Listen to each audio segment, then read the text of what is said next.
Guys, হঠাৎ করে যদি আমারে দেখেন এইরকম একটা কচি ডাব খাইতে, মনে করেন না ওই ডাবের মালিক আমি। কারণ এমনও তো হতে পারে আমি ফ্রিতে খাবার নইছি। হ্যাঁ, হাই রে হাই ভাই, বর্তমান গরমের দিন আইছে না, এখন তো কচি কচি ডাব দেখলে খাবার নিগা মন চাবই। হ্যাঁ, আর ডাব খাইলে যে শরীর ঠান্ডা হয় এটা কি জানো? কিন্তু হেডা গায়ে যে ডাবের মালিকের বুঝে না, কারণ যে মালিক হেতে কোনদিন ডাব ছুঁয়াই দেখে না। হ্যাঁ, খাইয়াই দেখে না, খালি বিক্রি করে দেয় কম দামে কম দামে। হ্যাঁ, আর আমার গাছের ডাব আমি তত সহজে আমি বিক্রি করবই না, কারণ আমার ডাব সব সময় আমি খামু, আমার শরীরের এনার্জি বাড়বো।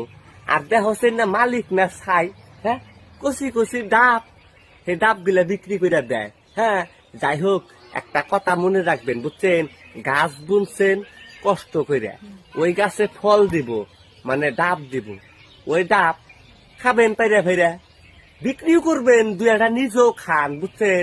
দেখেন যে আমার যে ডাব গাছ আছে আমি তো সহজে বিক্রি করি না, কারণ সবগুলা আমি খাই।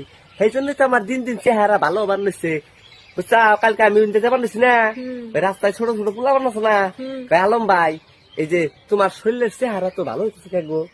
তাই? হ্যাঁ, কিন্তু আমি তো তোমার পরিবর্তন দেখি না। পরিবর্তন দেখে না আমার, বলে পরিবর্তন নাই। দেখো আগে কেমনে আড্ডি বাইরে আছে, আর কেমন জানি হে পাতলা পাতলা লোহার নাগাল বডি দেখা গেছে। এখন যেই দেখে সেই চোকা দেয় আর কয়, বাহ, তোমার না সেটা শাল কাঠের মতন বডি বানাইছো। হ্যাঁ, কুচি ডাব বুঝছাও।